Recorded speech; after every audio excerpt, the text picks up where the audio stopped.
It's all a jumble right now. They wheeled me through many rooms. Nurses and assistants having conversations. Have you taken dinner? Have you taken lunch? It's quite hot today, isn't it? And the contrast of heat and aircon and heat and aircon. Till they finally wheeled me into this room. 1, 2, 3, lift back to a bed. Never slept in a bed like that before. And then suddenly I remember visiting Mom every day, and she was in the hospital bed for months on end. And I was there only for a few minutes, and I felt it. I felt a desolate feeling. Mom, I never really knew what you went through, and now I guess I know a bit. And I'm sorry. I'm sorry I never knew it. I'm looking around me. Patients on my left, patients on my right, patients right in front. It's the ward of sick people. And suddenly it all came back. Visiting Daddy at Alexandra, NUH. Visiting Mommy at the OCH. And then the NUH. And then back there again. Lying down. There are diapers being changed. Food being given. Mommy's dementia already quite a long way in.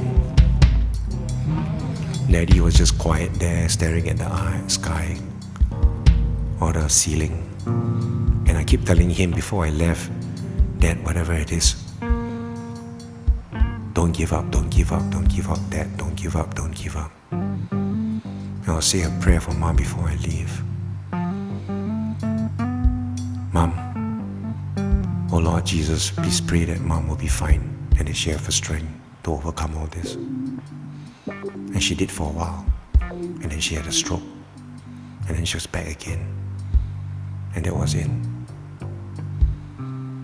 And here am I lying down, looking at all these people, some of them even much younger than my mom. Mr. Kamsani across the room had so many botched surgeries. Can't even walk properly, his knees are hurt. He's telling me his sob story. Wife died of cancer a couple of months ago, or a year ago. Doctors come in to see him. This was near Hari Raya, and he's here. The old man at my left, when he speaks in Hokkien, refuses to talk to anybody. Curtains all around the bed throughout. Never got to have a good look at him. Diagonally across, this man is too ill to even get up. The wheeling of the blood pressure machines coming in and out. So this is how it was for you, Mom. God, I know what you're trying to do now, God. I know what you're trying to do now. Nurses coming in, dressing me up. Doctors coming in, asking me how I am. In a matter of time, they serve me the food. And nowadays I've been eating clean, so this is not a problem for me. But thank God, in an hour's time or so, there's Jackie and there's Krishnan. And Jackie got me some Vietnamese, and Krishnan got me a tau suan and desi halia kurang manis, my favorite drink. And we're sitting there and we're laughing. But I'm feeling absolutely nauseous from general anesthesia.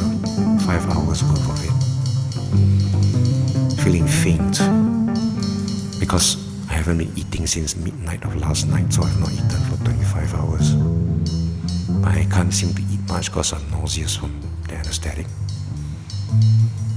And I can't seem to pee properly. And I have nothing to vomit because I haven't eaten anything. And my shit is hard, so I can't even shit anything. And I'm sitting there withdrawn from everything, including life itself. I'm so glad they were there. So we talked and laughed and talked and laughed. And then Krishnan left, and then Jackie left, and it was close to midnight. And Ward 63A seemed so dark and strange and sad in the night. But I guess that's what hospitals do. I guess that's what hospitals can't help but be. In a way, there's nothing redeeming about it, and that's what makes it redeemable. I'm trying very hard to sleep, but I can't.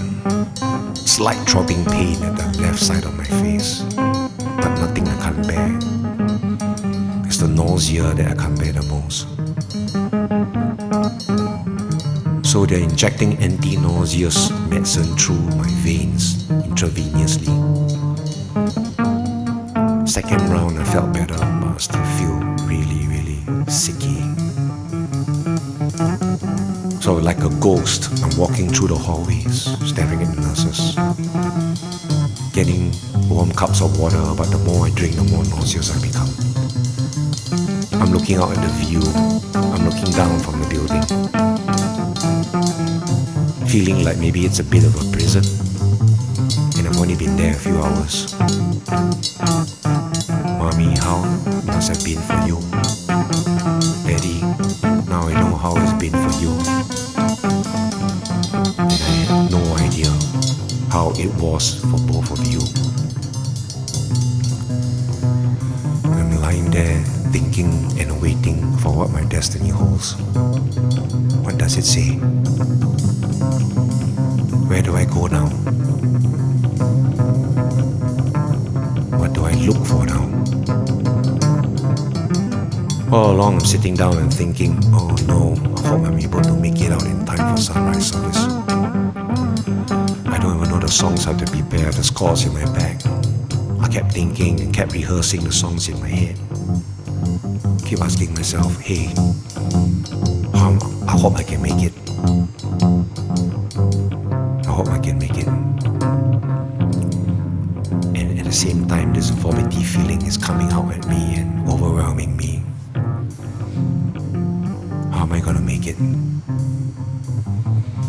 I guess you could say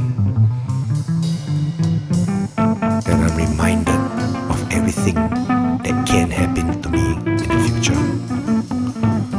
I'm reminded of how these things can happen to anyone. I'm sitting there staring at all these old men around me, lying down, helpless, supine, not knowing what their illnesses really are, not knowing where they stand, not knowing how long they have left like me. But I'm staring at them and I'm wondering, is this all it is? I don't know. I guess it is. So what now? So I took out the scores from my bag, or should I say lyrics, trying to distract myself from the nausea, looking through the hymns. And I'm asking God, what's the meaning of this?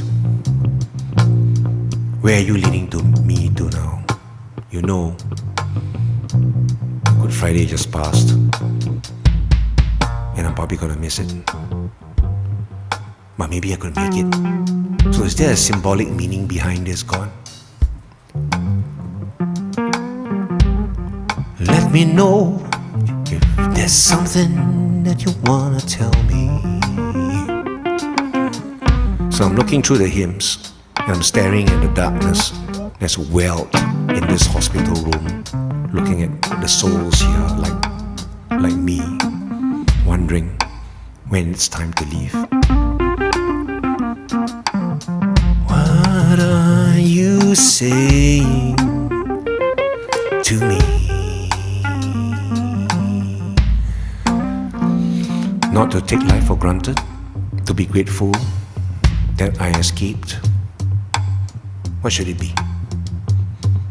I haven't a clue. But I guess all I can do is groove to it, and just hope for the best, and let the words of the hymns drown me all the way till I fall asleep.